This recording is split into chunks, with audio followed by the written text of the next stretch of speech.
Boa tarde a todos. Hoje é dia 18 de setembro de 2022, um domingo, né? Nós somos da Fraternidade Rosa Cruz em Campinas, São Paulo, Brasil, e estamos iniciando a nossa reunião de estudo de filosofia Rosa Cruz dominical virtual, onde vamos estudar o seguinte assunto: o corpo pituitário e a glândula pineal. Um assunto muito pouco explorado pelo estudante Rosa Cruz, mas importantíssimo para aquele estudante Rosa Cruz que aspira a se desenvolver espiritualmente usando o método Rosa Cruz. Esse assunto faz parte do 17º capítulo do livro Conceito Rosa Cruz do Cosmos. O que é que nós vamos estudar hoje? Nós vamos estudar quem são esses órgãos e qual a importância de cada um, como desenvolvemos partes do nosso corpo que eles influenciam e como acessarmos os mundos internos, também chamados de mundos invisíveis ou mundos suprafísicos, tendo total controle e diretamente, isso quer dizer o seguinte, sem intermediários, obtendo o que aprendemos na Fraternidade Rosa Cruz de conhecimento direto. Isso é muito importante porque a questão, normalmente, que as pessoas vão atrás, são de métodos indiretos, usando artefatos, instrumentos, ou até por meio de espíritos que não têm luz, né?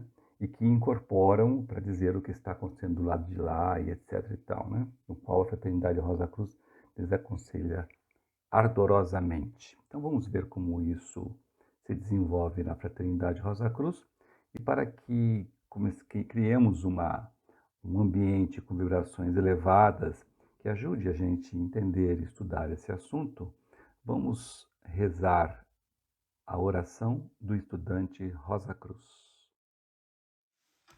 Oração do estudante Rosa Cruz. Aumenta o nosso amor por ti, ó Deus, para que possamos servir-te melhor a cada dia eficaz. Faze com que as palavras dos nossos lábios e as meditações dos nossos corações sejam sempre agradáveis à tua presença, ó Senhor, nossa força e nosso Redentor. Então vamos lá. Uma coisa interessante para a gente notar, inicialmente, é até onde nós chegamos até agora com os nossos estudos, né? Então, notem que nós estamos no capítulo 17, né, do Conceito Rosa Cruz do Cosmos, e já estudamos nas nossas reuniões de estudos anteriores os seguintes assuntos: os primeiros passos, métodos ocidentais para os povos ocidentais, depois falamos em 3 reuniões o assunto a ciência da nutrição, depois falamos sobre lei da assimilação, estudamos depois viver e deixar viver, estudamos oração do Senhor, o domingo passado o voto celibato, e hoje nós estamos falando sobre o corpo pituitário e glândula pineal. Vocês podem ver inclusive que existem outros assuntos que faz parte desse maravilhoso capítulo fantástico, né? E que assim a gente vai terminando e estudando. Bom,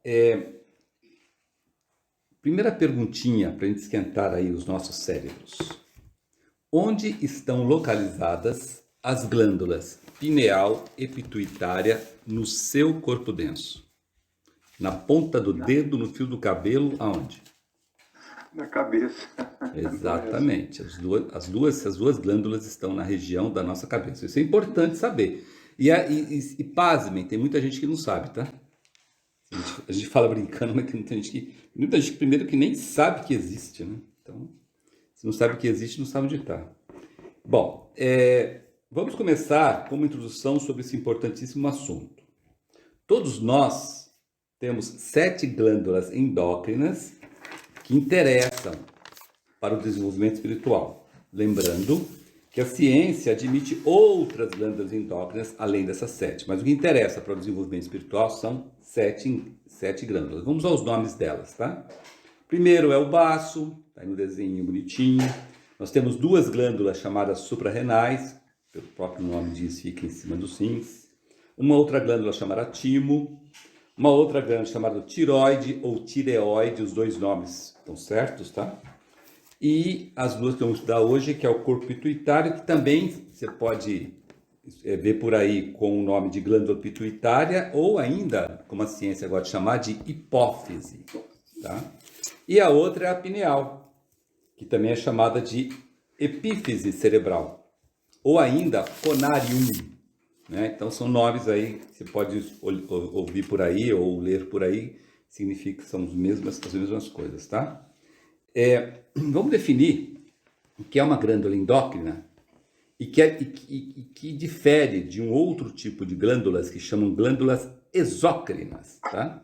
Então, a glândula endócrina, né, o próprio nome diz endo, interno, o que ela faz? Ela secreta ou ela produz substâncias que são lançadas diretamente na nossa corrente sanguínea. Então, elas são chamadas também de glândulas de secreção interna, justamente por esse motivo, né? As exócrinas, por exemplo, elas lançam dentro do seu órgão ou no próximo órgão, tá? Por exemplo, a vesícula biliar lança no fígado, o próprio fígado lança algumas substâncias dentro do próprio fígado. As endócrinas não, todas elas lançam diretamente na corrente sanguínea, né? Essas glândulas endócrinas são importantíssimas e tem várias funções hoje que ocorrem no nosso corpo denso. E vamos ver alguns exemplos. Por exemplo, elas são responsáveis pelo desenvolvimento do embrião, elas são responsáveis pelo nosso crescimento físico, elas são responsáveis pelo metabolismo energético, por todos os processos de reprodução, desenvolvimento sexual e outras muitas que a ciência já descobriu e muitas outras que a ciência ainda, ela mesma admite que eu não consegui descobrir ainda. Ou seja, os hormônios, que são substâncias químicas secretadas por essas glândulas endócrinas, essas 7 glândulas endócrinas, né? Elas são de extrema importância para o controle do funcionamento do nosso corpo, como um todo. Importantíssima, né? Agora, há uma particularidade muito importante sobre essas glândulas endócrinas, essas 7 glândulas endócrinas, que as faz muito especial para o estudo ocultista, para o estudo espiritual. As glândulas endócrinas, elas, primeiro, não pertencem ao corpo denso. Certo? Por isso que os nossos queridos irmãos e irmãs da ciência penam para trabalhar com ela e, por mais que tentam fazer, o máximo que pode fazer trabalhar é nos efeitos que elas dão, né? Elas são expressões do corpo vital. Desde lá no início, todas as glândulas, as endócrinas e todas as outras são expressões do nosso corpo vital. Elas são diferenciadas, são cristalizadas, cada uma até a densidade apropriada para desempenhar certa espécie de trabalho. E agora, embora cada uma dessas glândulas tenha um trabalho específico a realizar, elas trabalham em perfeita harmonia quando estão normais e quando nós estamos em boa saúde.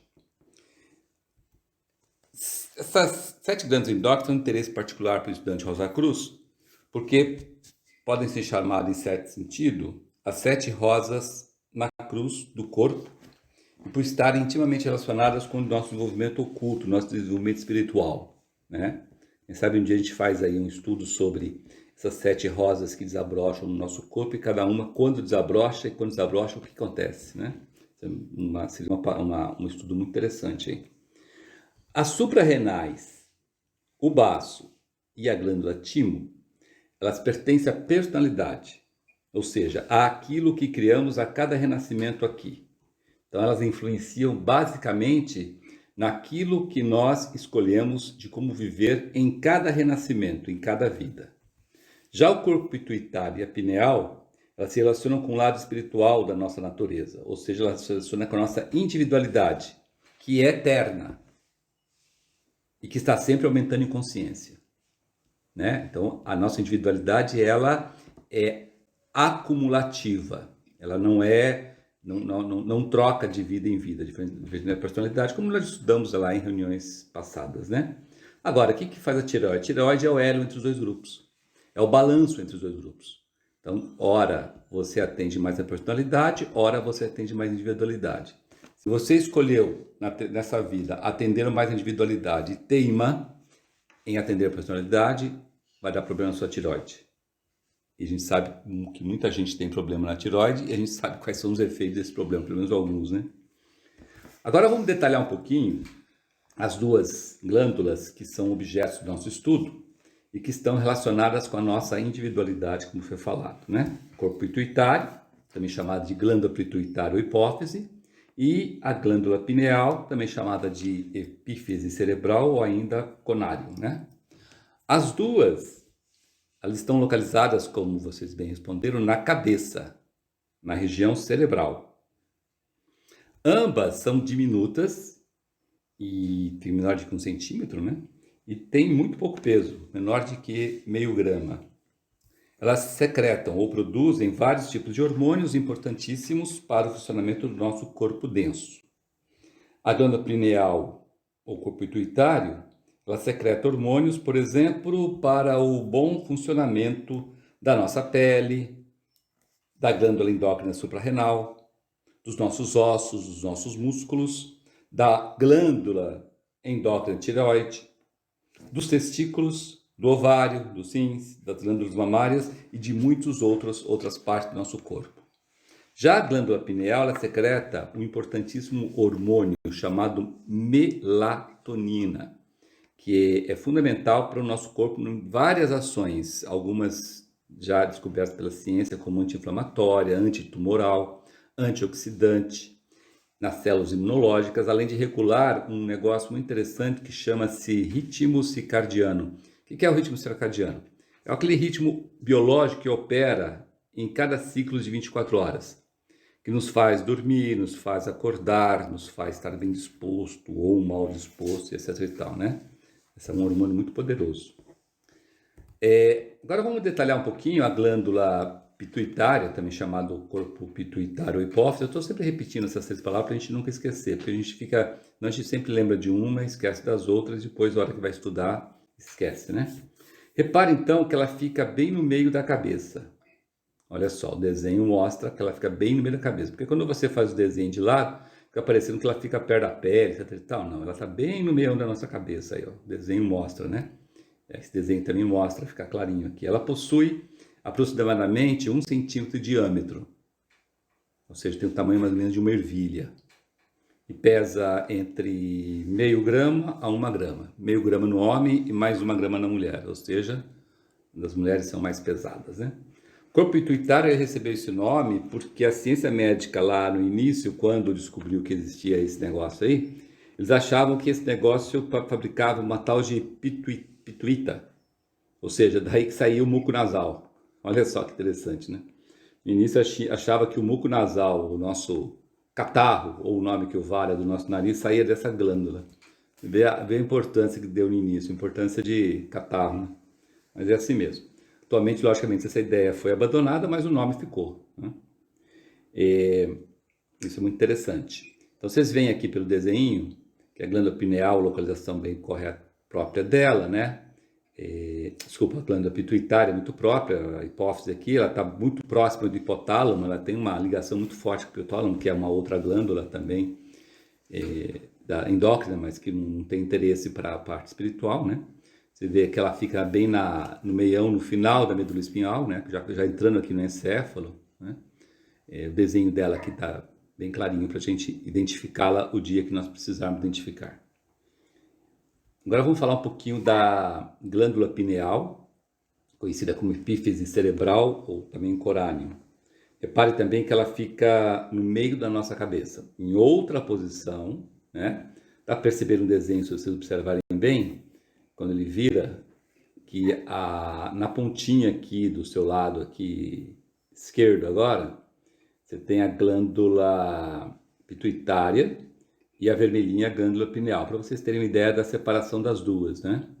No desenho aqui também fica claro aonde é que ela está em relação à apóstolo, que os dois ficam no meio do cérebro, bem protegida, ainda bem, né? Ela possui de 5 a 9 milímetros. Então, vocês lembram que a pituitária ela é menor que 1 centímetro, né? Essa daqui é menor ainda. E ela possui de 150 a 220 miligramas. Lembrando que a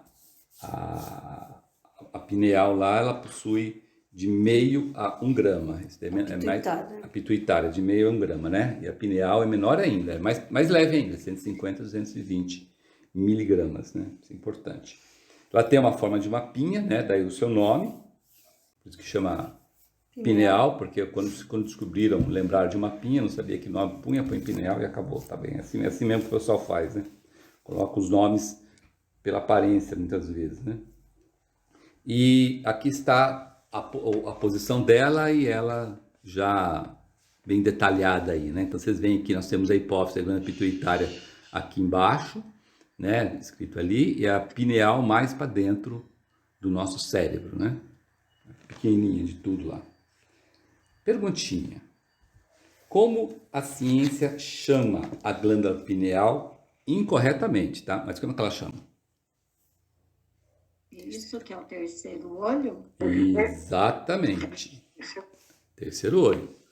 Incorreto, tá? E nós vamos descobrir isso. Por que é incorreto esse nome? E esse terceiro olho já teve muita... Para quem gosta, para quem teve tempo ou tem tempo de estudar outras coisas, não deveria, mas quem tem, já deve ter deparado esse negócio de terceiro olho em várias pseudociências ocultistas, né? Nada a ver. Bom, uma coisa interessante, gente, de fato, tá? A natureza nada conserva de inútil. Assim também no nosso corpo denso, nós podemos, por causa disso, inclusive, nós podemos classificar as partes, tanto os órgãos como os tecidos e até os sistemas, em 3 estágios claros, que eu vou dar até exemplos aqui para deixar mais claro ainda. Primeiro, nós temos partes do nosso corpo que estão se atrofiando. Eu não sabia disso, né?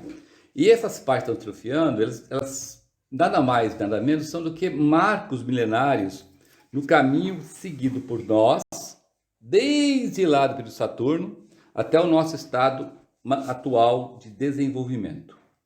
Existem outras partes que estão se desenvolvendo para um novo estágio futuro, para um novo modelo de parte do nosso corpo, né? E existem outras partes que não estão nem se atrofiando, nem se desenvolvendo. Elas estão adormecidas. Vamos aí a alguns exemplos de cada um desses tipos. As partes que estão se atrofiando também são conhecidas como os resquícios evolutivos. Vou dar alguns exemplos, tem muito mais exemplos, eu vou dar alguns só aqui. O primeiro é o apêndice. O apêndice, provavelmente, é a parte invisível do corpo mais conhecida por todos, principalmente para quem teve apendicite, né? Pesquisas científicas eles mostram que esse órgão, lá no passado, eles ajudavam a gente a digestão de plantas com excesso de celulose. Então, como a gente comia tudo que andava, ou que podia comer ou podia mascar, né? Muitas vezes a gente comia muito mais do que o necessário, e aí o excesso de celulose, o apêndice fazia o trabalho de digestão, né? Porque na nossa época lá do passado, você imagina como é que era a nossa... Se hoje a nossa dieta ainda para muitas pessoas é sofrível, imagina no passado como é que era, né? O outro parte do órgão do nosso corpo que está atrofiando é o palmar longo da mão, né? Que trata de um músculo que vai do punho ao cotovelo. Tem muita gente que não tem mais. Agora acho que todo mundo está tentando olhar para ver se tem ou não tem, né? 10% das pessoas já perderam esse músculo. Talvez vocês estejam nos 90% se você tiver ele, né? Hoje ele não tem grande serventia, mas antigamente ele era útil para a gente subir em árvores. Que interessante. Quem tem facilidade de subir árvores provavelmente tem um palmar longo ainda. Quem não tem, você já descobriu por que não tem facilidade em subir em árvore. Depois tentem subir em árvore, para vocês verificarem se tem se ainda existe essa parte do seu corpo ou não, né? Dentes do siso, olha que beleza, né? Os dentes do siso, né, que é chamado como últimos molares, a função deles lá no passado era triturar carnes duras e cereais crus, quando a gente não cozinhava, que servia de alimento, nosso alimento no passado, logicamente, né? Agora a nossa dieta é muito mais suave, né? Não precisamos mastigar com tanta intensidade. Então, os sisos ou não nascem em todos os seres humanos, ou quando nasce dá problema, né? Como já algumas pessoas têm.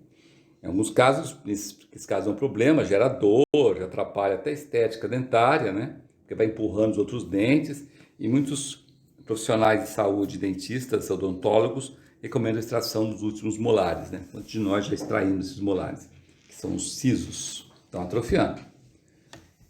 Um outro é o músculo que faz mexer as orelhas. Alguns têm, outros não têm, né? Tem 3 músculos sobre o couro cabeludo que para mexer a parte das orelhas, né? Pouca gente hoje tem habilidade de controlar os movimentos. Por que a gente mexia as orelhas no passado? Porque tinha muito mosquito, muito bichinho, não sei o quê. Da mesma maneira que hoje você vê um gato, um cachorro, um elefante, um cavalo, esses animais que têm muitos insetos, etc e tal, mexendo as orelhas. E um outro motivo mexer as orelhas também no passado era, era dirigir o pavilhão acústico para identificar sons a longa distância, exatamente como faz hoje os animais. A gente fazia isso no passado, né?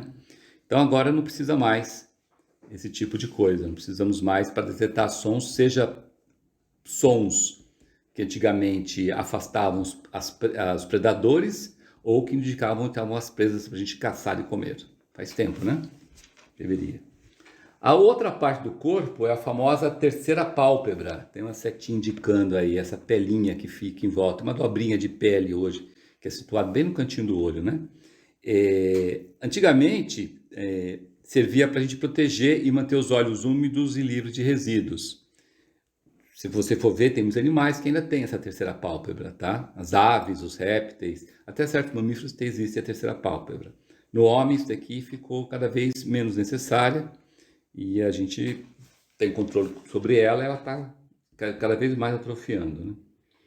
A outra é o reflexo de agarrar com as mãos. Esse reflexo é ainda observado muito nos bebês, né? Qualquer coisa que você dá para o bebê agarra. Né? Tem aquela brincadeira de você dar o dedinho para nenê, pá, agarra o seu dedinho lá, aí você fica igual um tontão falando, ele gostou de mim. Na verdade, ele agarra qualquer coisa que der para ele, porque é esse instinto de reflexo de agarrar as mãos, né? E no passado a gente usava isso porque era maneira da gente se agarrar à mãe ou ao nosso protetor para levar a gente e não deixar a gente cair no meio do caminho, e etc e tal. Então a gente tinha esse reflexo de agarrar qualquer coisa que aproximasse para a gente se sentir seguro, né? Então um vestígio muito forte do passado que ainda tem, a gente tem ainda como criança, mas depois, de uma certa idade, ninguém fica agarrando, né? Não tem esse negócio de ficar agarrando o dedo de ninguém, né? Bom, agora vamos ao grupinho de partes do corpo que estão se desenvolvendo. Por incrível que pareça, existem partes do nosso corpo que estão se desenvolvendo, ficando cada vez mais eficazes ou exercendo outras funções. O mais famoso que nós estudamos numa reunião de estudos é o coração, né?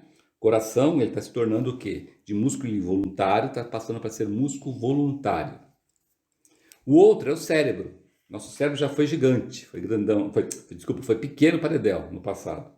Hoje, se comparar com o passado, ele é gigante, né? Então hoje está ficando cada vez maior e muito mais eficaz e eficiente. O outro é a expectativa de vida, né?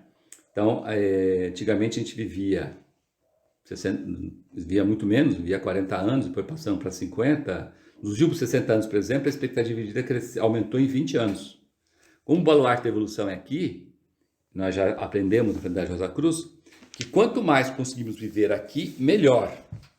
Ainda que vivamos com tantas restrições que nós mesmos nos impomos e que faz muito de nós tomarmos mão cheia de remédio, de comprimidos por dia. Tudo bem, desde que vivemos aqui, né? Porque o baluarte da evolução é aqui. Quanto mais a gente vive aqui, mais a gente aprende, mais rápida é a nossa evolução. Não tem essa de viver do lado de lá para descansar, porque do lado de lá, na realidade, nós estamos apenas colhendo o que nós vivemos aqui. Se a gente vive pouco aqui, a gente colhe menos lá. Vive muito aqui, colhe mais lá. E assim vai, né? A outra são os dentes, né? Os dentes nossos, no passado, eram extremamente pontudos, como é hoje de muitos mamíferos carnívoros, né? Por quê? Porque a nossa dieta era a base do puxar, do arrancar, do tirar, etc e tal. Hoje, para perceber, eles são mais simétricos, são mais adequados à dieta, mais eficazes para o ser humano. O próprio dente canino nosso está ficando bem quadradinho, olha o desenho dessa mulher aí, né? E por quê? Porque a nossa dieta tem que tender ao vegetarianismo. Muitos irmãos comem carne, mas não comem aquela carne que comia antigamente, né? Hoje a carne é macia, maturada e parari para lá. Então, de qualquer maneira, não precisa mais de dentes pontudos como tinha antigamente, né? Agora, a terceira parte, que são os órgãos adormecidos. Tudo falei tudo isso para dizer que nós temos 2 órgãos adormecidos, que é objeto de estudo de hoje, o corpo pituitário, glândula pituitária ou hipófise, e a outra, logicamente, a glândula pineal, a epífise cerebral, ou ainda outro nome conário, tá? Então aqui está o conjunto, alguns exemplos desses 3 tipos de parte do nosso corpo que está acontecendo isso com a gente, mesmo que a gente não saiba, né? Perguntinha. Por que a natureza nada conserva inútil? Qual o motivo que vocês acham que a natureza, que é Deus em manifestação, qualquer coisa que for inútil se extingue, some, acaba? Por que você acha que ela faz isso?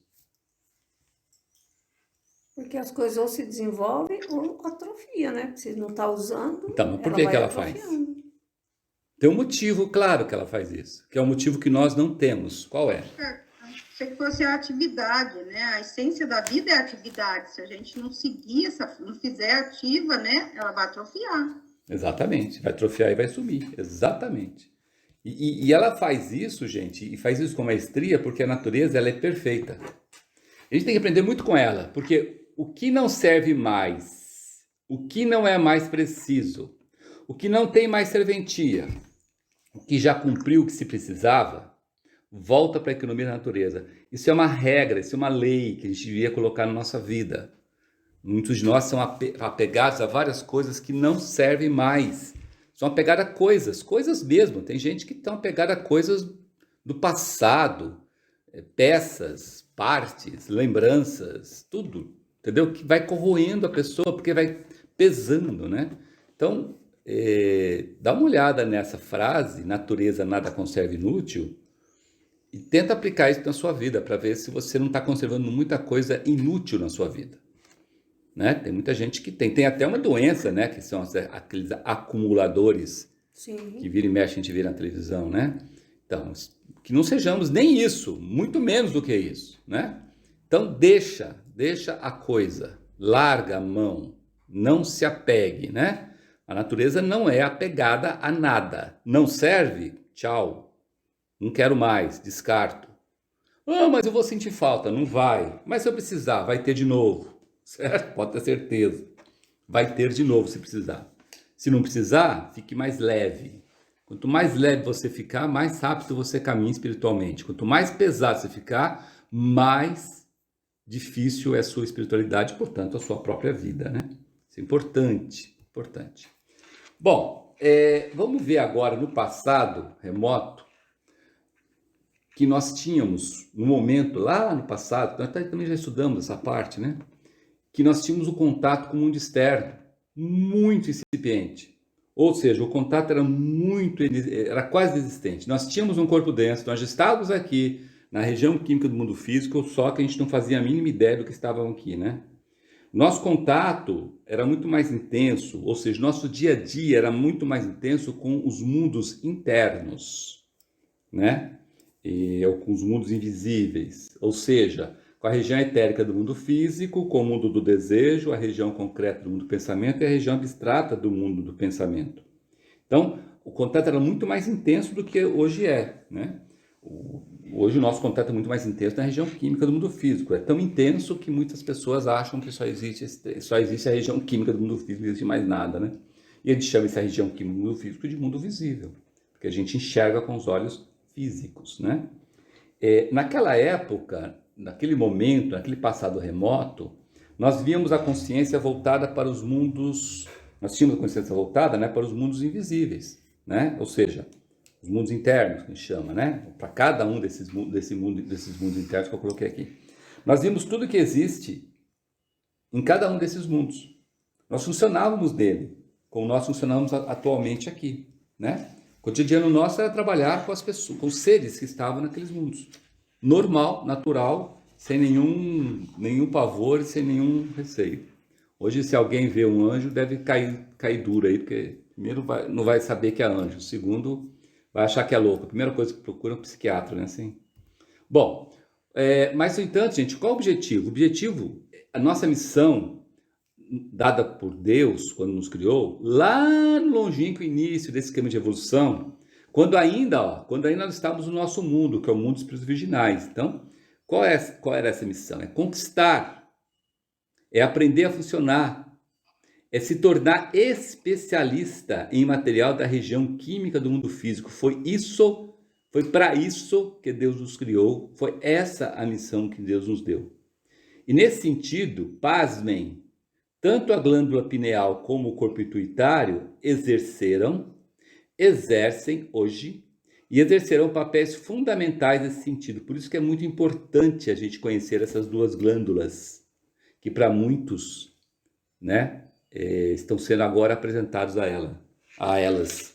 Ou sabia, ou conhecia, ou tinha ouvido falar, mas provavelmente não sabe a importância que ela tem para o estudante Rosa Cruz conhecer, saber como funciona e saber o que fazer com elas, né? Aqui está mais um motivo de sabermos, então, sobre essas duas glândulas. Agora, obviamente, saber para quê? Se a gente quiser progredir no caminho de preparação e no caminho da iniciação Rosa Cruz. Só para isso. Se o objetivo não é trilhar esse caminho, então, para que saber? Só para ter uma intelectualidade maior? Não vai adiantar nada, porque se não vai saber e não vai usar. Então cai na parte anterior lá, né? Não serve? Para que você vai guardar? Para que você vai ter? Faz igual a natureza. Não serve, joga fora, né? Agora, se você... não, mas eu quero caminhar, peraí. Eu sou hoje aqui um estudante e quero ser probacionista. Eu sou um probacionista, eu quero ser um discípulo. Poxa, imagina se eu chego nessa minha vida aqui, terminando minha vida como irmão leigo, como o Maxino terminou, como irmão leigo. Nossa, eu ficaria maravilhado comigo mesmo, quer dizer, eu, né, teria uma gratidão imensa a Deus pela oportunidade que me deu. Então eu quero saber, sim, que essas duas glândulas, para que servem, onde vai, etc. Tal. Então, se for assim, vamos lá. Em um passado remoto, tanto a glândula pineal como o corpo pituitário, elas foram muito mais ativas do que é hoje. Uma das maneiras dessas duas glândulas que nos ajudaram, né, nessa tarefa, de termos mais contato com o mundo externo, região química do mundo físico, foi que no passado, para facilitar, para ajudar a gente a se concentrar na região química do mundo físico, elas estavam conectadas diretamente a uma parte do nosso sistema nervoso chamado sistema nervoso periférico autônomo, também chamado de sistema nervoso, antigamente chamado de sistema nervoso involuntário, né? Que controla os movimentos involuntários. E ele é conhecido também, se vocês forem ver isso nas ciências, vocês vão ver outros nomes nele, como, por exemplo, sistema nervoso periférico involuntário ou sistema nervoso periférico visceral. São todos nomes iguais. Estou falando sempre esses vários nomes, porque às vezes você vai consultar algum outro material que tem esse outro nome e é bom você lembrar que é a mesma coisa, né? E só para lembrar o seguinte, né? Esse sistema nervoso que nós temos hoje, nós começamos a construí-lo, como nós vimos em reuniões passadas, lá no longínquo período lunar. Hoje nós estamos no período terrestre, ou seja, ele é bem antigo. Nós trabalhamos muito nesse sistema nervoso para chegar no que está até hoje, né? E aqui está a parte do nosso sistema nervoso que controla os movimentos involuntários atualmente. Então, o piscar, né? Dilatar a pupila, contrair a pupila, produzir saliva, produzir lágrimas, dilatar brônquios, contrair brônquios, bater o coração, acelerar e retardar os batimentos cardíacos. Né? Esses aqui são alguns exemplos, tem muito mais do que isso, tá? Estimular a bile, a produção e liberação da bile lá para o fígado, estimular o peristaltismo e a secreção. Imagina se a gente tivesse que prestar atenção em tudo isso, né? Estamos aqui falando e estamos lá. Agora, bolo fecal, por favor, desça para o intestino grosso. Bolo fecal, fique no reto, pronto para sair. Mas só sai amanhã, hoje não, tá? Imagina se tivesse prestado atenção nisso, né? Ainda bem que não, são tudo involuntários. Então, essas duas glândulas estão ligadas direto a esse sistema. Então, através dessas glândulas desse sistema, a gente começou a prestar mais atenção, ajudou a gente a prestar mais atenção na região química do mundo físico, né? E é mais interessante que, com isso, com essa ação direta, conseguia garantir que o nosso corpo denso, vivificado, ficasse por mais tempo aqui na região química do mundo físico, naquela época. Já que a nossa vontade para viver aqui na região química era pouquíssima, ou quase nada, porque nós não tínhamos a consciência, né? Então não tínhamos essa vontade de viver aqui. Então isso aí ajudou também, né? E outra coisa também, que o controle do funcionamento dessas atividades hoje voluntárias eram geradas, ministradas e controladas por nós através dessas duas glândulas, né? Então a gente começou a fazer algumas atividades ou atuar em quantidade de dentro para fora, porque a nossa visão era interna ainda, né?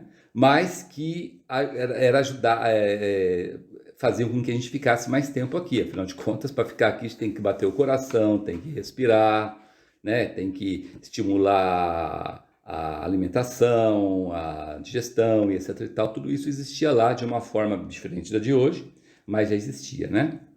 E esses pequenos órgãos, lá naquela época, eles eram muito maiores do que hoje o são, né? Então, hoje, na presente época área, que é onde nós estamos, nós vimos as dimensões deles. No passado, eles eram muito maiores. E, através deles, as hierarquias criadoras, designadas na filosofia Rosa Cruz como senhores da forma, elas conseguiam ajudar a nós a construir o corpo denso, né? Para levá-lo e levá-lo até ao estado atual de desenvolvimento. Então, vocês veem que os senhores da forma atuavam na gente através dessas duas glândulas, que através dela atuavam em todo o sistema nervoso, e com isso faziam com que a gente melhorasse a nossa forma de bolinha bonitinha da época hiperbórea, a um lagartão gigantão feioso da época lemúrica, até um bonitão da época área, né? Que é esse do lado que vocês estão vendo aí, né? Vamos ver alguns exemplos, né? Na última parte da época lemúrica, por exemplo, o nosso corpo denso tinha um formato mais ou menos assim, olha que beleza, né? Bração longo, mãozona grande, pernas longas, não é perna longa, tá? São as pernas que são longas. E pezão grande, olha que lindo, né?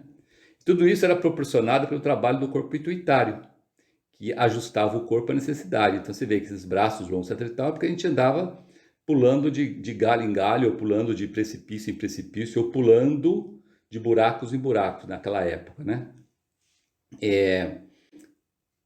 E os nossos pulmões eram parecidos com tubos. A bexiga interna era inflável, inclusive inflável até para ajudar a gente a pular mais, tá? A gente não tinha testa, porque na época lemúrica não tinha cérebro ainda, né? As nossas mandíbulas eram bem maciças, justamente porque a nossa alimentação, imagina na época como é que era, né? E sobre os nossos atuais 5 sentidos, era interessante. Os ouvidos estavam totalmente construídos, né? Já tínhamos audição. Lembra que a audição é o sentido mais antigo que nós temos. Então ele é o que está mais próximo da perfeição. Já o sentido do olfato e do paladar eram bem incipientes. Nós não tínhamos olhos. A gente tinha 2 pontinhos, 2 manchas pequenas, muito sensível à luz solar, que parecia muito difusa, vaga, né, que atravessava aquela atmosfera, na época lemúrica, como nós estudamos em reuniões passadas, uma atmosfera de fogo, né? A Terra estava em ebulição, então nós tínhamos vulcões, terremotos, tempestades e muitos outros negócios que fazia da região química do mundo físico realmente uma aventura muito interessante para continuar vivendo aqui, né? E era interessante que por uma abertura na parte superior da cabeça, saía ou projetava-se um órgão. E esse órgão, ele era uma espécie, que nós tínhamos na época, um órgão de orientação e de direção. Sabe? Para quem saber se nós estamos indo ou se estamos vindo. Para onde nós estamos indo e de onde nós estamos vindo, né? No transcurso do tempo, né, o corpo denso e o órgão uniram-se mais estreitamente a essa parte, e essa parte foi se condensando um tanto, né? Mas como que a gente usava isso? Olha que interessante. Quando a gente se aproximava de algum lugar onde não podíamos suportar o calor, tipo assim, uma beirada de vulcão, negócio de lava, etc e tal, né? Se nós não tomássemos cuidado, acontecia com o nosso corpo a mesma coisa que acontece hoje. Acontece. Você pisar lá numa lava de vulcão ou você mergulhar na lava de vulcão, você morre, desintegra seu corpo, né? Aí com o tempo, hoje você não faz isso porque você tem os sentidos apropriados para fazer isso. Mas na época, o único sentido que tinha era esse órgão. Então esse órgão você foi tornando sensitivo e assinalava para a gente o perigo. Então isso o corpo denso nosso movia-se para um outro lugar mais seguro e aí com isso a gente conseguia ficar mais tempo renascido num corpo, né? Esse órgão hoje é a glândula pineal. Então, a glândula pineal, ela exercia a função de tato, né? Então, o nosso sentido de tato era concentrado num único ponto do nosso corpo. A glândula pineal, que hoje é a glândula pineal, né? Então, olha que interessante. Desde o início da época polar até a época Atlante, esse sentido estava localizado nesse órgão. Ficou bom tempo nisso, né? Da mesma forma que hoje a visão está concentrada nos olhos, da mesma forma que hoje a audição está concentrada nos ouvidos, da mesma forma que hoje o olfato está concentrado no nariz, e do mesmo fato que o paladar está concentrado na boca, né? Então daí a gente já deduz uma coisa interessante. Qual é o futuro dos nossos sentidos? O futuro é acontecer igualzinho em contato, ou seja, nós sermos todos ouvidos, todo o paladar, todo o olfato e toda a audição, como já o é um iniciado, né? Vocês lembram na Bíblia que tem várias passagens que falam sobre isso, né? Alguém passou por mim, senti que alguém passou por mim, alguém tocou em mim, alguém tocou, ou seja, a pessoa já sabia, ela já sabia quem tinha tocado, ela só não fala para justamente a pessoa se manifestar, né? Então esse é o futuro dos nossos sentidos, né? Esse alguém foi Jesus? Isso, Jesus, exatamente. A gente vê isso bastante na Bíblia, né? Bom, ainda nesse passado remoto só havia um problema quando nós trabalhávamos nos mundos internos. O que acontecia naquela época? Ô Carlos, Oi. só uma pergunta. Nessa época, essas duas glândulas, elas produziam o hormônio e jogavam na circulação? Não precisava, né? Não precisava, porque nós não tínhamos o controle do corpo denso e o controle era tão incipiente que os hormônios, não havia necessidade dos hormônios, né? Era só uma comunicação elétrica, né? Exatamente, a função delas era uma função mais de manutenção do corpo do que produção de hormônio, né? Agora, olha que interessante, nesse passado, né, só havia um problema quando a gente trabalhava nos mundos internos, né? As imagens que nós tínhamos nos mundos internos, elas apareciam para a gente independentemente da nossa vontade. Ou seja, nós tínhamos a consciência dos mundos internos, só que o que a gente via dos mundos internos não era necessariamente o que a gente sempre queria ver. Aparecia, simplesmente aparecia. Olha que interessante, presta bem atenção no que eu vou falar agora. Alguém conhece algo que acontece assim, dessa maneira, atualmente, quando alguém se aventura a funcionar nos mundos internos de um modo negativo e, portanto, muito perigoso hoje? Sim, clarividência involuntária. Exatamente. Olha que coisa interessante.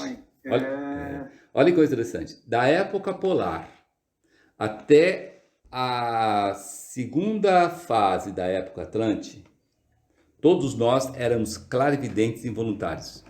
Todos nós a gente tinha consciência nos mundos internos exatamente dessa maneira, ou seja, não tinha controle nenhum sobre aquilo que a gente via. Mas era didático, né? Tinha porque precisava ter uma finalidade bem Tinha específica. porque nós éramos bem orientados pelas hierarquias criadoras naquela época. Então, naquela época a gente tinha que ser assim, porque nós não sabíamos o que tinha que ser visto. Entendeu? Então, as hierarquias criadoras é que mandavam no nosso desenvolvimento. Nós estamos na parte de evolução, né, gente? Então, na evolução a gente era totalmente guiado, né? Então, tá tudo certo. Da época polar até a segunda fase da época Atlante, joinha, tá certinho. Agora, vamos ver vamos ver agora, para ver onde tudo isso começou, né? Primeiro, vamos ver como é um corpo de desejos atualmente de uma pessoa comum. Ou seja, uma pessoa que não se ocupa da parte espiritual. Ou então, uma pessoa que faz a parte espiritual de maneira superficial. Ou uma pessoa que é movida ao lado do medo ou necessidade. Ah, eu faço isso porque senão Deus me castiga. Ah, eu faço isso porque eu quero ir para o céu. Se eu não fizer, eu vou para o inferno, né? Enfim, uma pessoa que segue a vida como uma folha ao sabor dos ventos, né? Fala que tu foi sorte, se dá errado, fala que deu errado porque deu azar, se deu certo, fala que porque a pessoa é muito boa, né? Essas coisas, tá? Então, na realidade, como nós vimos em reuniões passadas, o corpo de desejo não tem nenhum órgão. Então, forma como tem o corpo denso e o corpo vital, né?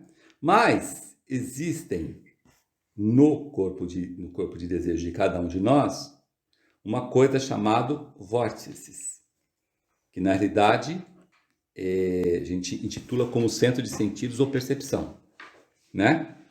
E que sempre estão numa mesma posição relativa ao corpo denso, ou seja, cada vórtice de um corpo de desejos ele está estacionado. Isso é muito importante, gente, porque isso daqui faz tanta confusão na cabeça de tanta gente.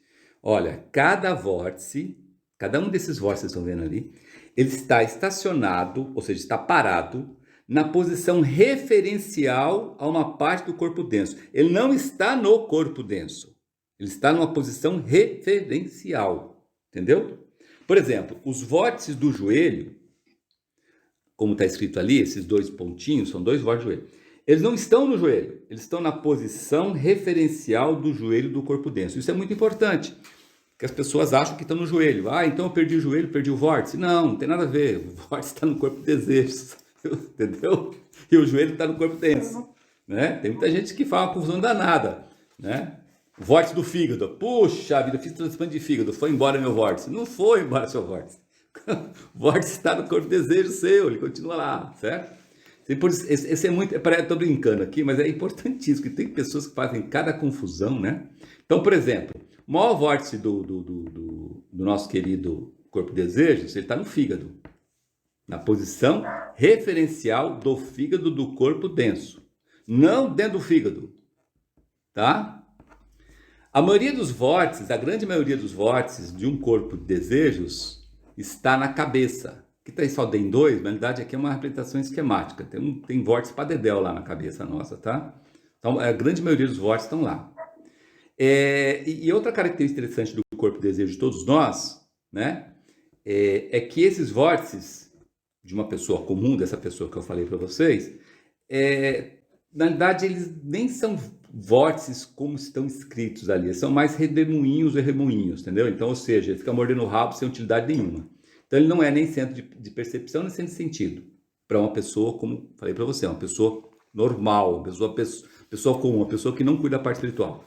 Cuidar da parte espiritual é outra coisa, mas quem não cuida é isso, tá? Tem um corpo de desejos que fica ao Deus dará. Mas de qualquer maneira, tanto um quanto cuida, como outro cuida, ele tem um tamanho, né, em torno de 33 a 43 centímetros, além do corpo denso. Certo? Então, se você olhar hoje uma pessoa, qualquer pessoa que você vê, bota mais de 33 a 43 centímetros, está o corpo de desejos dela. Aí tem uma coisa muito interessante que nós aprendemos na Fraternidade Rosa Cruz, né? 33 a 43 centímetros dela, tá? Então, se eu estou sentado do lado dela, o que está acontecendo com o corpo de desejos? Está envolvido com Tem uma área de intersecção entre os dois. Tem intersecção, né? Intersecção. Se eu sou uma pessoa receptiva negativamente e a outra pessoa está lá cheia com seus probleminhas, eu sinto esses problemas através do meu corpo de desejos e eu posso sair dali com os problemas parecidos com os delas, sendo que não são delas, porque ela coloriu meu corpo de desejo de maneira que eu não queria. Se eu não tenho controle, isso pega pra caramba, certo? Se eu tenho controle, sai de retro satanás. Ponto. É isso que tem que falar. Não precisa falar pra pessoa. Mas você fala, se você está do lado de uma pessoa, você está lá, toda pimpona, toda bonitona, alegre pra caramba, e sentou do lado da pessoa e começou a ficar triste e não sei o quê, fecha os olhos, não é sai de reto satanás a pessoa, não é o pecador que você vai expulsar, é o pecado da pessoa, certo? Então, Você faz isso. Desde que você esteja bem, porque de repente é você que tá ruim pra caramba, entendeu? E aí você tá ruim pra caramba, senta do lado da pessoa, continua ruim e vai falar que é a pessoa que é culpada, como muitos de nós fazemos, né? A culpa sempre tá fora, nunca tá dentro da gente. Por isso que a grande maioria dos problemas não resolvemos. Nós não resolvemos a maioria dos problemas porque os problemas estão dentro da gente. Todos os problemas estão dentro da gente. Não tem nenhum problema que está fora da gente. Todos os problemas que existem com a gente, nós somos culpados. Não existe culpa de ninguém. Nem do governo, nem do clima, nem da sua vida, nem do seu horóscopo. Não tem, a culpa é sua, certo? Então, isso é muito importante saber. Agora estamos falando de desejos, é mais importante ainda, certo? Bom, o corpo de desejos de qualquer um é formado tanto de materiais das regiões inferiores como materiais das regiões superiores do mundo do desejo. E é essa mistura que dita a cor predominante desse corpo em você. Vou dar alguns exemplos. Se o seu corpo de desejos predomina... Oi? Alguma pergunta? Eu não estou vendo as imagens. Não, eu só não estou vendo as imagens. Ninguém está vendo? Ou só a Eu não Terezinha? estou. Ah, tá vendo? É normal. Corpo de desejo tá aí. Então é um probleminha da sua internet aí, dona Terezinha. Ah, tá. Tá? Bom, então se predomina sentimento, desejo, emoções de esperança no seu corpo, se você está com um corpo de desejos cheio de esperança, exalando esperança, no momento de esperança, e quem olhar com os olhos do mundo do desejo vai olhar um corpo matizado de cor azul em tons mais claros. Agora, se esse sentimento, desejo e emoções for de serenidade, você está tranquilo, sereno, em paz com você, o seu corpo de desejos é matizado de laranja, em tons mais claros e até tons mais fortes. Se você está no momento de santidade, fazendo uma oração, por exemplo, mas não uma oração egoística, não uma oração, vamos dizer, voltada para os seus desejos mais inferiores, mas uma oração elevada, uma oração científica, por exemplo, um Pai Nosso muito bem orado, rezado, olhando o seu corpo de desejos, ele vai ter tonalidades amarelas em tons mais claros e até mais fortes. Agora, se você está cheio de fraternidade, você está promovendo essa fraternidade no seu ambiente, você está desejando essa fraternidade, aí o tom fica mais para o lado dourado, tons mais claros e mais fortes do dourado, que é diferente do amarelo, tá? Agora, por outro lado, né? Você está lá no seu desejo, seu corpo de desejo, cheio de sentimentos, desejos ou emoções de ira, você está aquele negócio de estar irado, de estar desesperado, não sei o que, bararó, aí o seu corpo de desejo está mais para um vermelhão, em tons mais intensos. Por outro lado, se for de medo, com certeza o seu corpo de desejo vai estar tonalizado de cinza, em 50 tons. Os 50 tons de cinza, tá aí, ó, 50 tons de cinza é o seu corpo de desejo cheio de medo, certo? Certo? Bonito, né? Descobrimos aonde está os 50 tons de cinza, tá vendo, gente? Né? Para quem gostou dos 50 tons de cinza, agora vai saber que, né? Melhor não gostar muito não, né? Agora, se é de preocupação, é um azul mais escuro, tendendo mais para um azul cinza para o pretão, tá? E se o sentimento for de ódio, aí de novo vem um vermelho com tons mais sombrios do que de ira. E assim por diante, tá? Já também estudamos nos nossos estudos anteriores sobre esse tipo de coisa. Tem trabalhos muito bons feitos por um iniciado chamado Goethe, que fez sobre isso, e um outro iniciado chamado Isaac Newton. Tem um trabalho muito interessante sobre isso. Se vocês quiserem ver, tem bastante na internet, né? Perguntinha. Na maioria dos seres humanos, qual é o estado do centro dos sentidos do corpo de desejos? Como é que estão esses vórtices? Como é que eles estão? Ativos, né, Carlos? Isto, eles estão inativos, né? Parece muito mais redemoinhos e remoinhos, ou seja, fica mordendo o rabo ao invés de ser alguma coisa que realmente ajude na percepção ou no sentido, né? Facinho as perguntas. Vamos lá, agora vamos ver como era o nosso corpo de desejos até a primeira parte da época Atlante. Ó, como era o corpo de desejos de todos nós até a primeira parte da época Atlante. Isso é importante, de todos nós. O que vocês notam como grande diferença entre esse corpo de desejo que está aí na sua tela e a do slide anterior. Qual a diferença dos dois? Memória fotográfica, quem viu aquele e quem vê esse. Qual a diferença? A direção do movimento. Exatamente. Os vórtices giram da direita para a esquerda, ou seja, na direção oposta, na direção oposta, né? Oposta. Direita para Opa, desculpa aí. Peraí, que tá um negócio aqui. Aqui, ó. Na direção oposta do ponteiro de um relógio analógico. Tá vendo ali? Certo. Ou seja, segue negativamente o movimento da Terra, que gira em torno do seu eixo nessa direção. É de quem vê, não... É, de quem vê. Exatamente. Se eu estou vendo o corpo de desejo de outra pessoa, e essa pessoa tem esses vórtices girando assim, eu vou ver esse girando dessa forma. Ao contrário, certo? Que é exatamente como os centros dos sentidos dos nossos irmãos e irmãs que atribuem-se como médiums verdadeiros fazem até hoje, né? Certo? As imagens, então, desses mundos internos, eles se apresentam a nós completamente dependentes da nossa vontade. E como eu falei, vou repetir agora, até aquele momento, até a primeira parte da época Atlante, nós éramos guiados em tudo pelas hierarquias criadoras, e este era o método que era usado para nos ajudar a guiar, sem nenhuma dúvida. Então, nos apresentava dos mundos internos aquilo que nós precisávamos ver, e não aquilo que nós queríamos ver, porque o que a gente precisava ver é o que precisava desenvolver. Tudo certo, até a primeira parte da época Atlante. Lembrando que nós estamos na época Ária, ou seja, já passamos a segunda parte da época Atlante, a terceira parte da época Atlante, estamos na época Ária, certo? Então, passou bastante tempo nesse sentido, né? Perguntinha agora. A mediunidade é uma clarividência involuntária ou uma clarividência voluntária? O que vocês acham? Involuntária. Isso. Você vê não necessariamente quando você quer ver.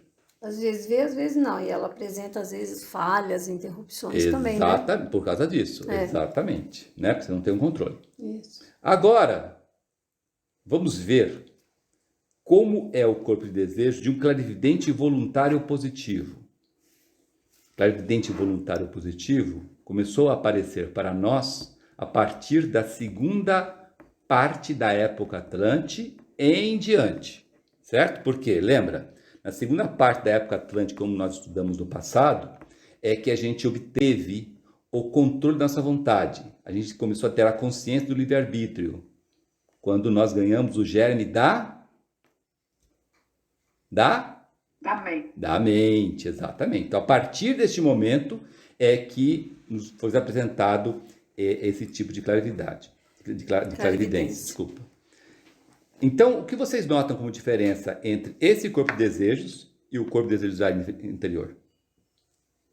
Qual a diferença? Eles giram ao contrário, né? Eles giram da esquerda para a direita. Exatamente. Isto. Olha só, essa é a importância fundamental, né?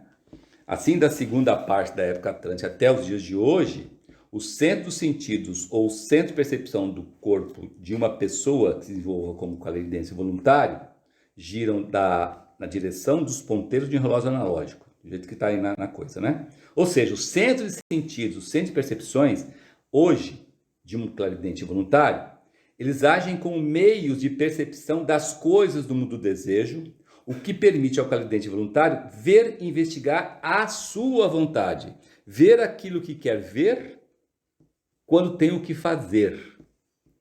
Principalmente porque um clarividente voluntário não tem o vício da curiosidade.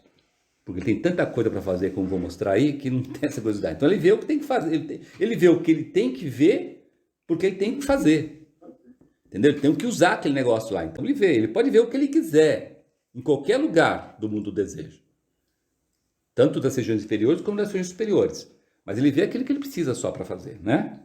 Isso é importante. Outra coisa, o controle da vontade no clarividente voluntário é total, tá? Então ele não tem dificuldade nenhuma disso, tá? Bom, perguntinha, por que o desenvolvimento da mediunidade é muito mais fácil? Por que é mais fácil você desenvolver hoje a mediunidade do que desenvolver a clarividência voluntária? Qual o motivo? Reminiscência da época lemúria, até a época lemúria. Exatamente. Então, é a revivificação da função negativa que possuímos lá na nossa querida época Atlante, né? Bom,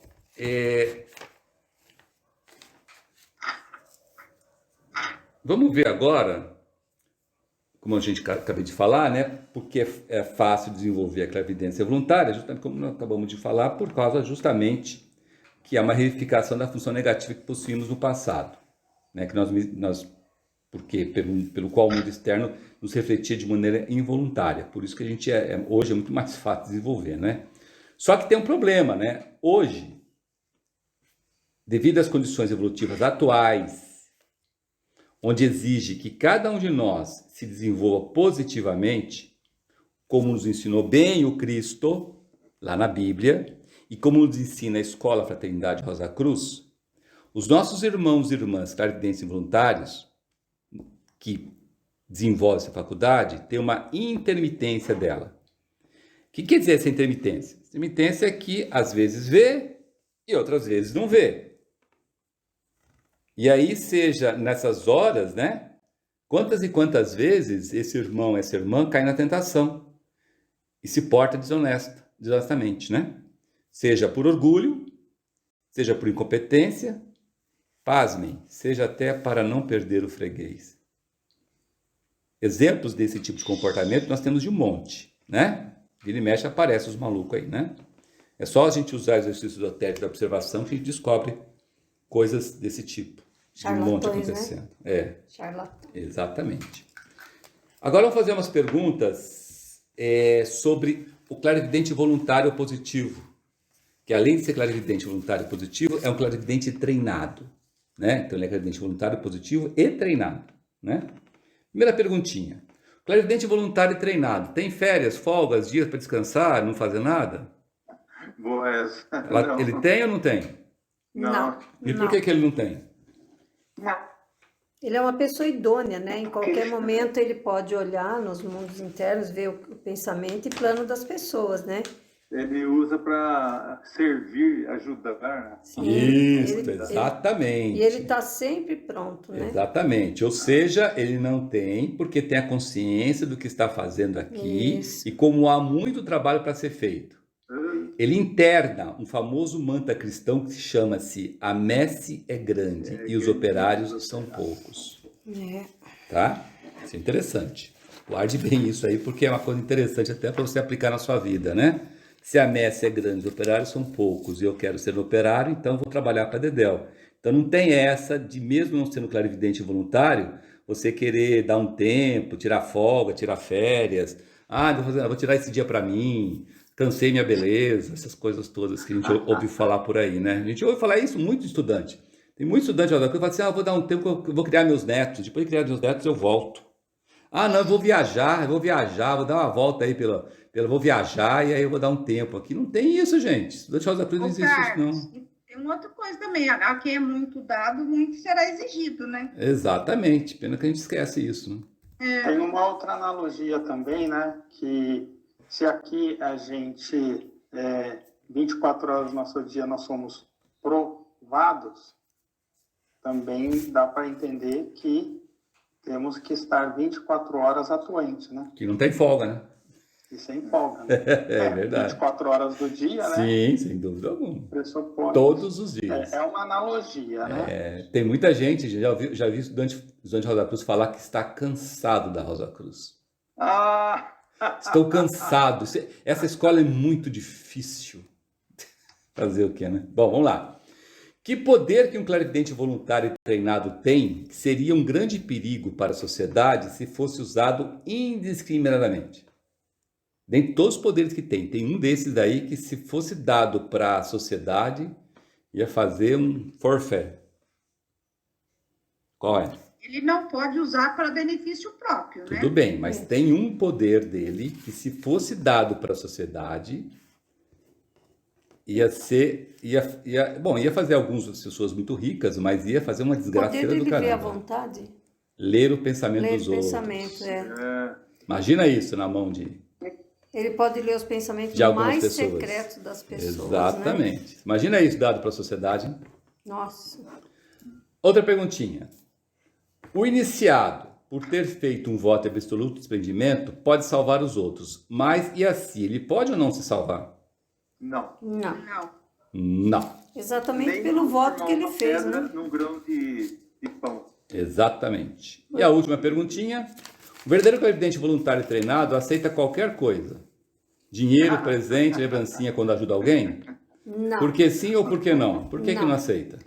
Porque ele é dá, ingrato? Não, ele dá desinteressadamente tudo que ele considera necessário ou compatível com o destino gerado da pessoa, né? Exato. A quem ele vai Então, ajudar, né? Exatamente. Então ele não é ele não é antissocial, ele não é ingrato, certo?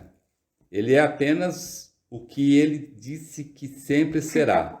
Ou seja, dai de graça o que de graça recebeste. Ele é corretíssimo. Gente, isso é outro mantra cristão muito importante, porque nós estamos vendo, vira e mexe aparece, já apareceu e aparecerá sempre, irmãos e irmãs da Fraternidade Rosa Cruz, que dão palestras, cursos, e cobram desses cursos, por incrível que pareça. Tá? Qualquer irmão e irmã que use nas palestras ensinamentos Rosa Cruzes e recebe por isso, está difamando o ensinamento Rosa Cruz e, portanto, está criando um destino maduro para ele. Por quê? Porque dá de graça o que de graça recebestes. Esse é um mantra cristão que foi, inclusive, uma das coisas lá que o irmão maior falou para o Max Ender foi isso. E que o Max Ender aceitou e nunca cobrou nada. E jamais deverá ser cobrado. Infelizmente, sempre tem irmãos e irmãs que fazem isso. Não tem problema nenhum. O purgatório está lá para resolver essa parada, né? Mas Quer dizer diferente, né? É a mesma coisa, na verdade, né? Porque é dito que é dando Que se que recebe. se recebe. Exatamente.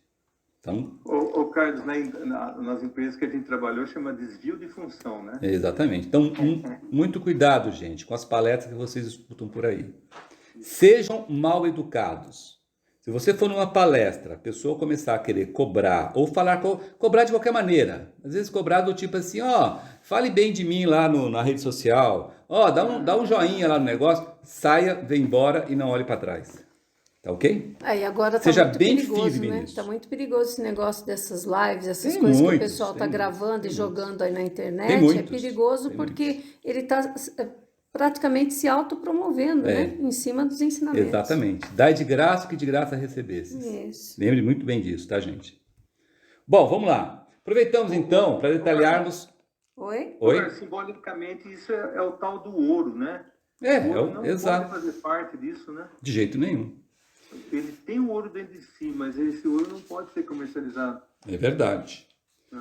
Vamos lá agora. Aproveitemos então agora para detalhar as 4 qualidades, as 4 características, os 4 comportamentos principais de um clarividente voluntário ou positivo, né? Positivo ou voluntário, que podemos desenvolver em uma escola como a Fraternidade Rosa Cruz. Lembrando que um clarividente voluntário ou positivo vê e investiga à vontade nos mundos suprafísicos, e ainda se for treinado, como veremos nas próximas reuniões de estudo, ele acessa qualquer fonte de informação que precisa. Então, primeiro de tudo, ele tem que dar prova de total desprendimento. Ele tem que dar prova de que quer sim servir sempre amorosa e interessadamente ao irmão e irmã que precisar dele. Se não precisar, ele não vai servir. Então, ele não faz média, certo? Também uma outra coisa interessante é que, como nós vimos, esse irmão, ele não tem dias de folga, né? Ele não tem descanso. Ele não dá um tempo. Não tem essa de depois eu vejo, né? A pessoa está precisando e fala, depois eu vejo isso. Não tem essa de depois eu vejo, né? E também, agora eu estou cansado. Também não tem essa de estar cansado, né? Ele não cansa. Um negócio tão gostoso para ele que ele não cansa, né?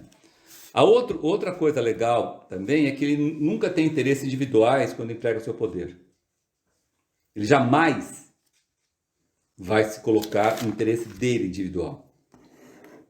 Nem de auto se promover, nem de dizer, eu sou bom, nada disso. Ele alimenta outros, mas ele não pode aplacar a sua forma. Ele cura os outros, mas não cura a si mesmo. Ele salva os outros, mas não salva a si mesmo. Olha que desprendimento maravilhoso, né? Nem é vaidade, né? Nada. Posse nenhuma. Jamais aceita donativo, dinheiro, pagamento, lembrancinha, fama, fortuna, poder ou caramba 4. Né? Gente, essa é a única clarividência que é útil para investigar os fatos ocultos e é a única que possibilita o tratamento esotérico. Clarividência involuntária e não clarividência não adianta nada. Né? Bom, uma vez entendido que o que são as duas glândulas, uma vez entendido o seu papel no desenvolvimento espiritual, como por meio delas nós tínhamos acesso aos mundos internos lá atrás, né? Mesmo renascido aqui, mas sem nenhum controle de vontade, nossa. Vamos ver agora como a utilizamos para nos desenvolver, para desenvolver agora sobre a nossa vontade. E como com todo o nosso controle, nós podemos voltar a ter acesso aos mundos internos e à fonte de informação que lá se encontra. Então lembrem, no passado usávamos as duas glândulas para termos acesso aos mundos internos, só que sem controle nenhum, né? E ao mesmo tempo começamos a desenvolver o acesso ou a consciência nossa no mundo externo. Muito incipiente, cheio de problemas, etc. E tal. Então, desde a época lemúrica, note que faz bastante tempo, nós passamos da lemúrica, o desenho do lado mostra, nós já passamos a época Atlântida, estamos agora na época Ária. Então, desde a época lemúrica, nós construímos o nosso sistema nervoso cérebro-espinhal. Não é aquele sistema nervoso atrás, é esse sistema nervoso, que lá é o involuntário. Esse daqui é o sistema nervoso cérebro-espinhal, que tem esses componentes que estão vendo aí, né? Cérebro, tronco encefálico, cerebelo e medula espinhal, certo? Então esse é o nosso sistema nervoso cérebro-espinhal, composto do sistema nervoso central, sistema nervoso periférico, mas é essa parte do nosso corpo, né? Esse sistema nervoso cérebro-espinhal, o que ele faz hoje? Ele é o meio pelo qual a gente dirige e coordena todos os nossos movimentos, né? É o meio pelo qual a gente recebe os estímulos do ambiente que nos rodeia, né? E de todos os nossos órgãos internos. Está doendo minha barriga, eu recebo a informação de doer a barriga através do sistema nervoso. Eu interpreto os estímulos, né? Eu respondo através de movimentos dos meus músculos, né? Então ele é importantíssimo para a gente, né? Muito importante. Então, nós começamos a construir ele desde a época lemúrica até agora, né? Na última parte da época Atlante, nós tomamos controle total do nosso corpo denso. Lembrando, um dos pontos fundamentais para tomar esse controle foi a gente receber o germe da mente da hierarquia criadora Senhores da Mente, né?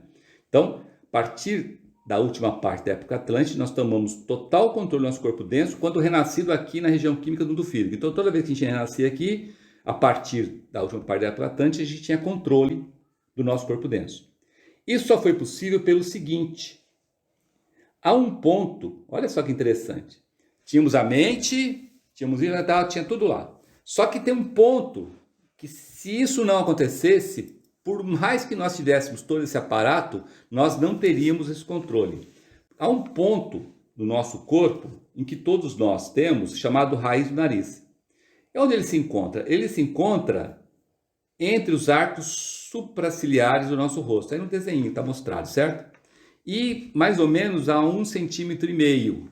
Então você medir aqui, bota o dedo aqui, né? Você enfiar seu dedo com toda a força, a hora que chegar em 1,5 cm dentro do seu corpo, você está na raiz do nariz. Não faz isso não, viu? Se fizer isso aí, você morre. Não vai conseguir fazer também, né?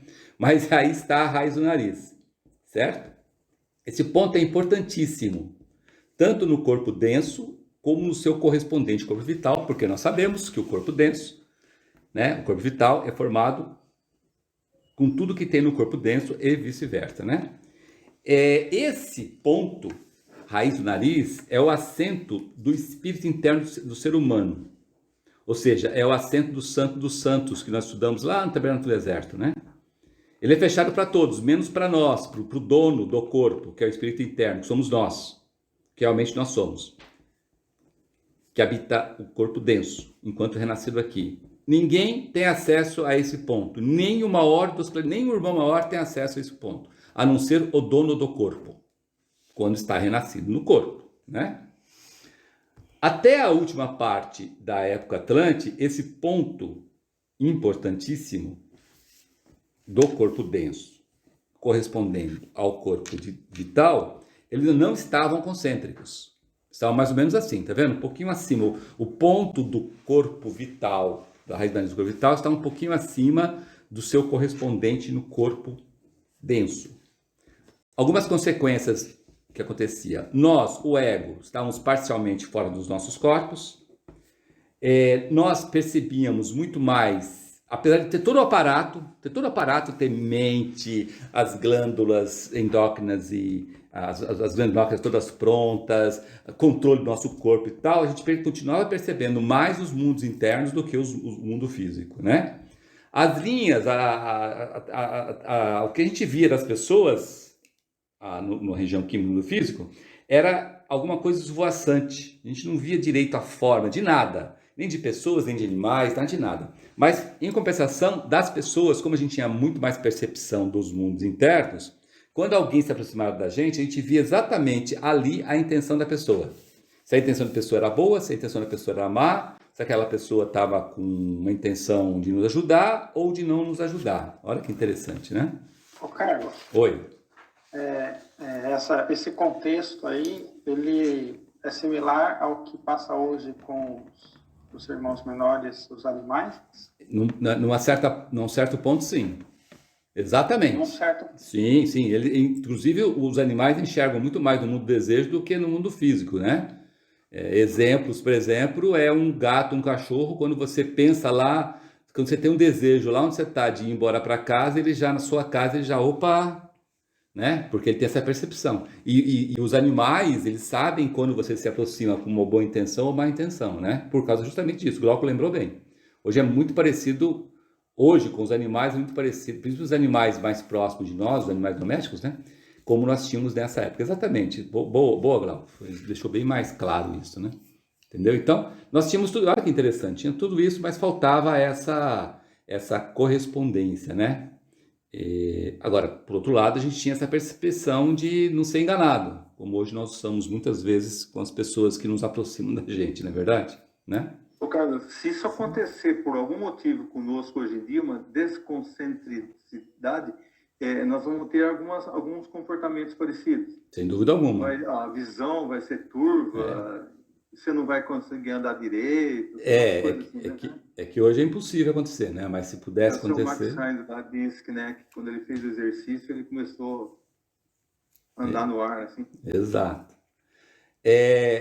Agora, quando os dois pontos, o ponto da raiz do nariz, no corpo denso, e o seu correspondente no corpo vital ficaram concêntricos, entre algumas consequências, é que nós, ego, tomamos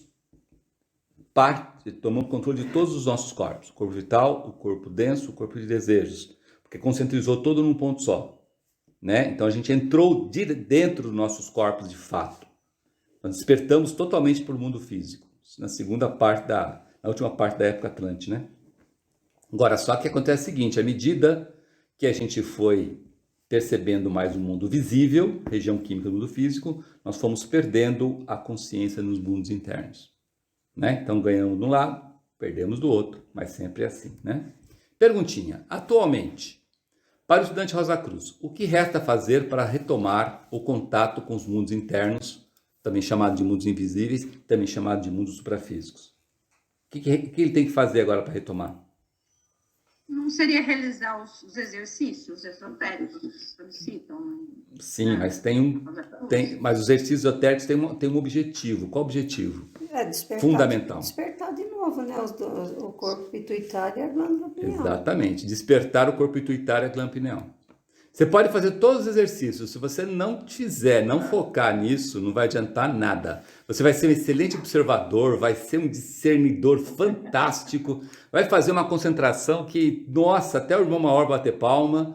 Meditação, então, você vai ficar craque, mas se você não despertar essas duas glândulas, não vai adiantar patavina. Aí depois pode vir aquela situação, a próxima, né? Qual que é a próxima pergunta? Famosíssima, que todo mundo espera, né? Exatamente. Eu fiquei com uma dúvida. Mas para despertar, não é justamente fazendo os exercícios? Na próxima reunião de estudo que a nossa irmã vai apresentar, vocês vão ver o que é. Não é isso. Por incrível que pareça. Mas tem tudo a ver em ser auxiliar visível, eficiente durante o seu dia. Tem tudo a ver com isso. Mas deixa para a próxima, senão, né? Outra pergunta. Como se efetua esse despertar da glândula pineal e da pituitária? Por tudo que você... Educação ou treinamento esotérico, que não são os exercícios somente.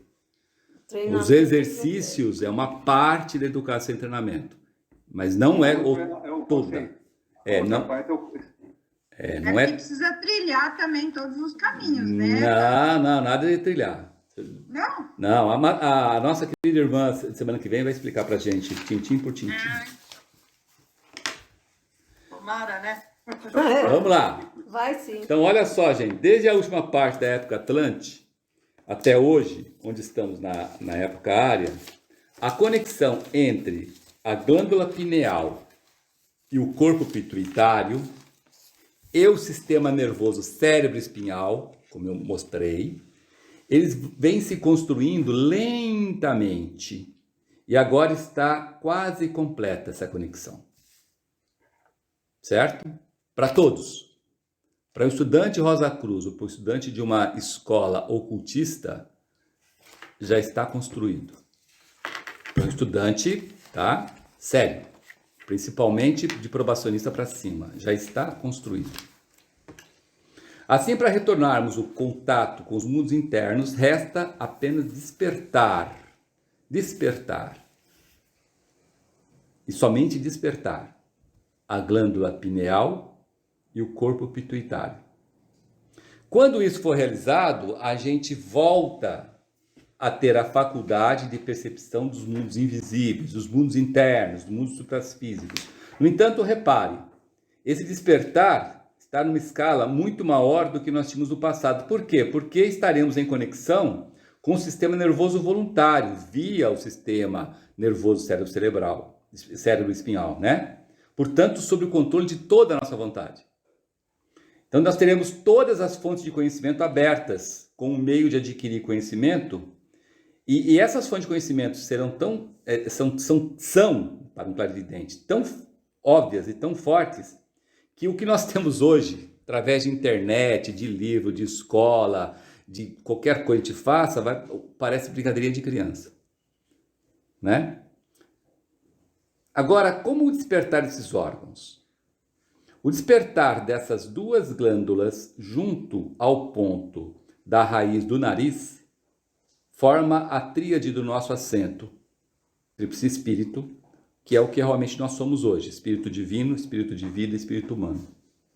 E se efetua por meio da educação ou treinamento esotérico que nós vamos ver nas próximas reuniões de estudo, tanto quanto se pode dizer publicamente. Por que esse publicamente? Simplesmente porque é o seguinte, tem coisas que só a partir do probacionismo é nos passado pelo voto do silêncio. Quem é probacionista sabe o que eu estou falando. Quem é estudante preliminar, estudante regular, ainda não tem essa dádiva, essa graça de Deus. Quem é discípulo, então, os ensinamentos que passam são muito mais profundos. E as fontes de conhecimento vão ficando cada vez mais abertas. E o irmão leigo, então, já tem acesso à quarta região do mundo do pensamento, que é o reflexo da memória da natureza, mais próxima. Não é? Então, vocês veem que é uma coisa maravilhosa. Mas tudo passa pelo despertar dessas duas glândulas. E para despertar temos sim que fazer exercícios esotéricos, mas temos que fazer muito mais do que isso, que vai ser mostrado nas próximas reuniões, ok? E assim, gente, a gente termina o nosso estudo da terceira parte, Futuro Desenvolvimento e Iniciação do Ser Humano, lá do livro Conceito Rosa Cruz do Cosmos, né? No capítulo Desenvolvimento, Futuro e Iniciação, no capítulo Método de Adquirir o Conhecimento Direto, né? Estudamos o assunto corpo pituitário e glândula pineal, que faz parte desse 17º capítulo. E aí vamos fechar essa reunião de estudos e nos preparar para participar da oficiação do ritual devocional do serviço do templo, rezando a oração Rosa Cruz.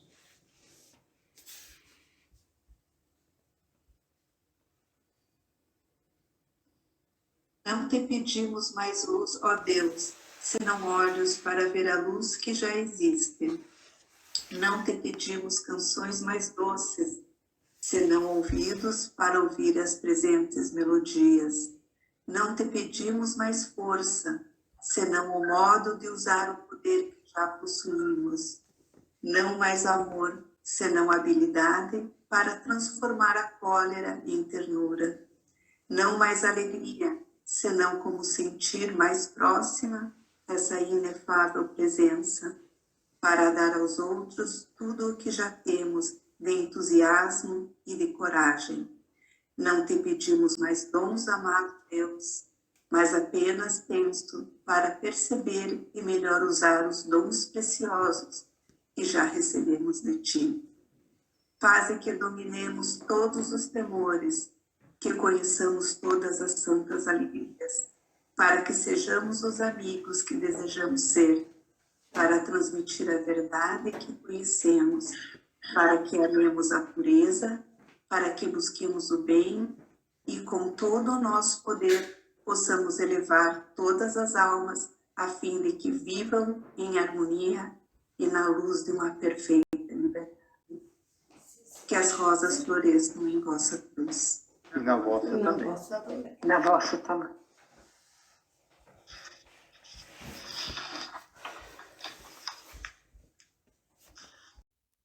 Boa tarde a todos. Hoje é dia 18 de setembro de 2022, um domingo, né? Nós somos da Fraternidade Rosa Cruz em Campinas, São Paulo, Brasil, e estamos iniciando a nossa reunião de estudo de filosofia Rosa Cruz dominical virtual, onde vamos estudar o seguinte assunto: o corpo pituitário e a glândula pineal. Um assunto muito pouco explorado pelo estudante Rosa Cruz, mas importantíssimo para aquele estudante Rosa Cruz que aspira a se desenvolver espiritualmente usando o método Rosa Cruz. Esse assunto faz parte do 17º capítulo do livro Conceito Rosa Cruz do Cosmos. O que é que nós vamos estudar hoje? Nós vamos estudar quem são esses órgãos e qual a importância de cada um, como desenvolvemos partes do nosso corpo que eles influenciam e como acessarmos os mundos internos, também chamados de mundos invisíveis ou mundos suprafísicos, tendo total controle e diretamente, isso quer dizer o seguinte, sem intermediários, obtendo o que aprendemos na Fraternidade Rosa Cruz de conhecimento direto. Isso é muito importante porque a questão, normalmente, que as pessoas vão atrás, são de métodos indiretos, usando artefatos, instrumentos, ou até por meio de espíritos que não têm luz, né? E que incorporam para dizer o que está acontecendo do lado de lá e etc e tal, né? No qual a Fraternidade Rosa Cruz desaconselha ardorosamente. Então vamos ver como isso se desenvolve na Fraternidade Rosa Cruz e para que criemos um ambiente com vibrações elevadas que ajude a gente a entender e estudar esse assunto, vamos rezar a oração do estudante Rosa Cruz. Oração do estudante Rosa Cruz. Aumenta o nosso amor por ti, ó Deus, para que possamos servir-te melhor a cada dia eficaz. Faze com que as palavras dos nossos lábios e as meditações dos nossos corações sejam sempre agradáveis à tua presença, ó Senhor, nossa força e nosso Redentor. Então vamos lá. Uma coisa interessante para a gente notar, inicialmente, é até onde nós chegamos até agora com os nossos estudos, né? Então, notem que nós estamos no capítulo 17, né, do conceito Rosa Cor do Cosmos, e já estudamos nos nossas reuniões de estudos anteriores os seguintes assuntos: os primeiros passos, métodos ocidentais para os povos ocidentais, depois falamos em 3 reuniões o assunto a ciência